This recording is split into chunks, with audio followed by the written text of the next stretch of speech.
Hello friends, welcome to Little Ira. If you like my video, please like, share and subscribe.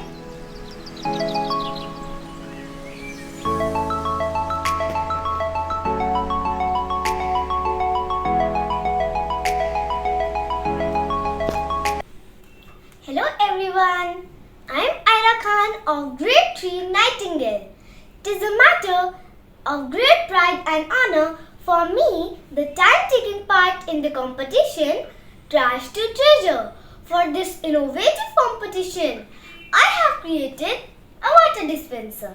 The materials that I have used to make the water dispenser are cardboard, water bottle, a small straw and a piece of silver foil. And I have decorated with some beautiful colors.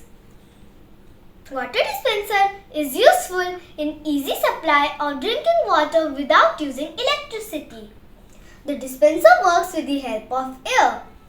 When we open the tap of the dispenser, the air goes inside and pushes the water and the water will come out. When we close the tap of the dispenser, the water will stop coming out.